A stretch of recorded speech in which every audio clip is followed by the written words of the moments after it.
પ્રાથમિક શાળાના બાળકોના આરોગ્ય સાથે ચેડાનો આરોપ। લાખણી તાલુકાના વાસણા ગામની શાળામાં બગડેલું દૂધ વિતરણ થતું હોવાનો વિડીયો વાયરલ।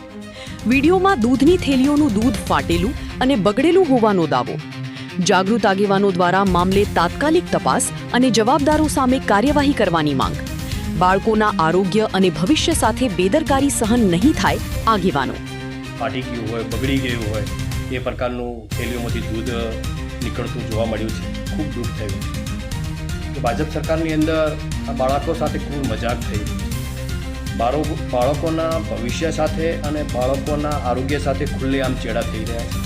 કોના દ્વારા થઈ રહ્યા છે સ્પષ્ટ દેખાતું નથી, પરંતુ આ દૂધ બનાવતી કંપની, વિતરણ કરતી દૂધ કંપની જેને કોન્ટ્રાક્ટ આપ્યો છે, ચાહે ભાજપનો કોઈ પણ નેતા હોય તો ખરેખર આની સામે તાત્કાલિક તપાસ થવી જોઈએ। તપાસ કરીને જે કોઈ પણ આમાં સંડોવાયેલું હોય તો એની સામે તાત્કાલિક FIR કરી અને એની સામે ગુનો નોંધી અને કડકમાં કડક કાર્યવાહી કરવી જોઈએ, જેથી કરીને બાળકો સાથે, બાળકોના ભવિષ્ય સાથે જે ચેડા થઈ રહ્યા છે એ બંધ થવા જોઈએ। આજે મેં કલેક્ટર સાહેબને, મામલતદારશ્રીને, CMO મુખ્યમંત્રી સાહેબને ઈમેલના માધ્યમથી મેં આ બાબતે લિખિતમાં રજૂઆત કરી છે।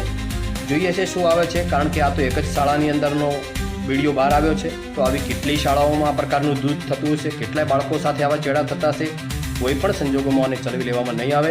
જો સરકાર આની તપાસ કે આ બાબતે કંઈ કાર્યવાહી નહીં કરે તો આના માટે પણ ન છૂટકે અમારે આંદોલન કરવું પડશે। એટલા માટે અમે વિનંતી કરીએ છીએ કે આની અંદર જે કોઈ પણ સામેલ હોય, કંપની હોય, દૂધ બનાવતી કંપની હોય કે ચાહે કોઈ પણ હોય અધિકારી, તો એની સામે કડક કાર્યવાહી થાય એવી માંગ કરીએ છીએ। ભેમાભાઈ ચૌધરી, જાગૃત નાગરિક। ધન્યવાદ।